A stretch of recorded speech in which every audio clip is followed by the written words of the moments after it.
आज की कहानी का शीर्षक है सिद्धार्थ गौतम और घायल हंस की कहानी। सिद्धार्थ गौतम दया और करुणा के सागर है। उनकी दया मनुष्य ही नहीं बल्कि पशु पक्षियों और प्रकृति के लिए भी है।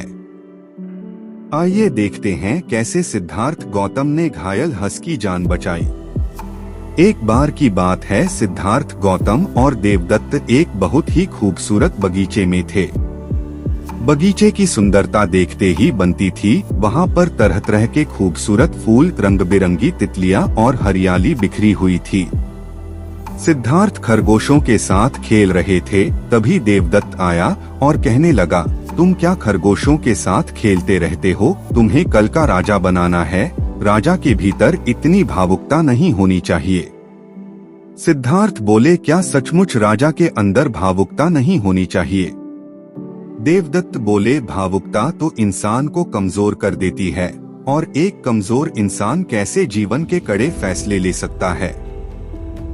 सिद्धार्थ देवदत्त की बात पर मुस्कुराए और फिर से खरगोशों के साथ खेलने लगे। देवदत्त के आसपास तितलियां मंडरा रही थी। देवदत्त ने एक तितली को पकड़ा और उसका एक पंख काट दिया और उस पर धागा बांधकर उसको नाचने लगा। जब सिद्धार्थ ने ये देखा, सिद्धार्थ बोले, देवदत्त तुम यह क्या कर रहे हो? क्यों इसे परेशान कर रहे हो? वैसे भी इसका जीवन काल बहुत छोटा है। देवदत्त बोला, अरे सिद्धार्थ, फिर वही भावुकता, यह सिर्फ छोटी सी तितली है। मेरा शौक तो बड़े बड़े जानवरों का शिकार करना है। ऐसे तो तुम्हारी नजरों में बड़े बड़े शिकारी पापी होते होंगे।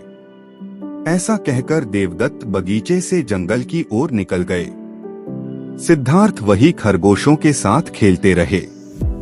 कुछ देर बाद वह आराम से बैठे हुए थे, तभी उनके पास एक घायल हंस गिरा। उसे तीर लगा हुआ था।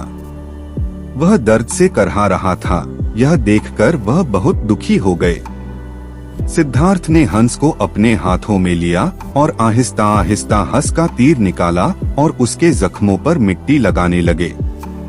तभी देवदत्त बगीचे में आया। उसके हाथ में धनुष था। देवदत्त बोले, सिद्धार्थ, मैंने इसका शिकार किया है, इसे मुझे सौंप दो। सिद्धार्थ बोले, इसका शिकार भले ही तुमने किया हो, लेकिन अब यह मेरी शरण में आ गया है। मैं इसका रक्षक हूँ। अब तुम्हारा इस पर कोई हक नहीं है। देवदत्त बोले, तुम जिद मत करो।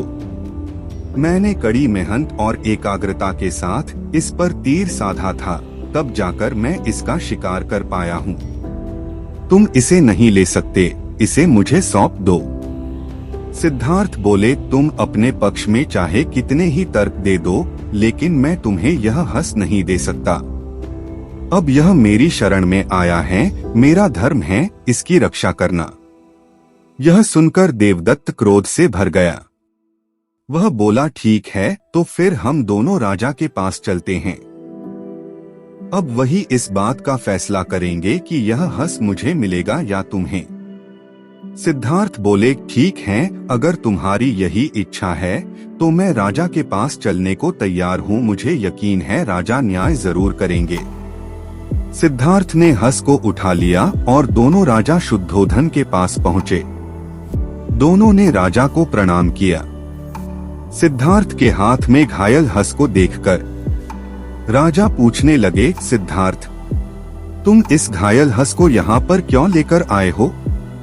ऐसा सुनते ही देवदत्त बोल उठा, हमें न्याय चाहिए महाराजा, और इसका विषय यह हंस है। राजा बोले, एक एक करके बताओ कि आखिर क्या बात है। देवदत्त बोले, मैंने इस हंस का शिकार किया है। यह हंस मेरा है, लेकिन सिद्धार्थ मुझे मेरे शिकार को देने से इनकार कर रहा है। सिद्धार्थ बोले, राजा, मैंने इस हंस को बचाया है और इस हंस पर अब मेरा अधिकार है। देवदत्त बोला, राजा, आपको तो पता ही होगा कि एक शिकारी बनने में कितनी मेहनत, कितनी तपस्या करनी पड़ती है। राजाओं का तो यह शौक होता है। क्या मुझे मेरे शिकार पर अधिकार नहीं है, जिसे मैंने कितनी मुश्किल से साधा है? राजा बोले, देवदत्त से बोले, हाँ, तुम बिल्कुल ठीक कह रहे हो।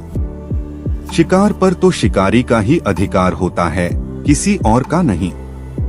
सिद्धार्थ बोले, शिकार करने वाले से श्रेष्ठ बचाने वाला होता है, किसी का जीवन बचाने वाला भला कैसे गलत हो सकता है। आप खुद ही सोचिए कि भक्षण करने वाला गलत होता है, रक्षण करने वाला। क्या एक राजा के अंदर भावुकता नहीं होनी चाहिए? बिना भावुकता के वह इंसान या पशु पक्षी किसी का दर्द नहीं समझ सकता, और जो किसी का दर्द नहीं समझ सकता वह खुद कैसे इंसान हो सकता है। राजा को समझ नहीं आ रहा था कि वे इसका निर्णय कैसे करें। उन्होंने इस बात का न्याय करने के लिए अपने धर्मगुरु से कहा, धर्मगुरु, ये सत्य है कि शिकार पर उसके शिकार करने वाले का अधिकार होता है, और सालों से यही परंपरा भी चली आ रही है, किंतु इस अधिकार के ऊपर भी एक और अधिकार होता है जो करुणा का अधिकार है, क्योंकि मारने वाले से बचाने वाला बड़ा होता है। इसलिए इस हंस पर सिर्फ और सिर्फ सिद्धार्थ का अधिकार है। धर्मगुरु ने आगे कहा, देवदत्त, तुमने मेहनत करके शिकार किया था, लेकिन तुम्हारी मेहनत की कीमत बेचारे हंस को चुकानी पड़ी। दूसरी तरफ सिद्धार्थ है जिसने उसकी जान को बचाया है। संसार में किसी भी चीज से ऊपर किसी की जान होती है, और जान बचाने वाला ही सबसे श्रेष्ठ होता है। इसलिए यह हंस सिद्धार्थ का हुआ। राजा के न्याय के आगे देवदत्त कुछ ना बोल सका। यह कहानी हमें यह शिक्षा देती है, मारने वाले से बचाने वाला श्रेष्ठ होता है। आप भी अपने आसपास लोगों को बचा सकते हैं, और यह बचाना सिर्फ जीवन का नहीं, किसी भी चीज का हो सकता है। जैसे किसी के करियर को बचाना, सही फैसला लेने में किसी की मदद करना, जो लोग डिप्रेशन में चले जाते हैं उनको उनकी मानसिकता से निकालना, अपना और लोगों का वक्त बचाना। अगर आपके भीतर वह भावुकता है कि आप किसी के दर्द को समझ सकते हैं, तो सही मायने में आप इंसान हैं। हेलो दोस्तों, उम्मीद है कि आपको ये स्टोरी अच्छी लगी होगी। स्टोरी अच्छी लगी हो तो स्टोरी को लाइक और अपने दोस्तों के साथ शेयर करें। तो मिलते हैं फिर ऐसी ही स्टोरी में नेक्स्ट स्टोरी वीडियो में। अगर आप इस चैनल पर नए हैं तो आप मेरे इस YouTube चैनल स्टोरी अड्डा बाय AP को सब्सक्राइब करें। Thanks for watching.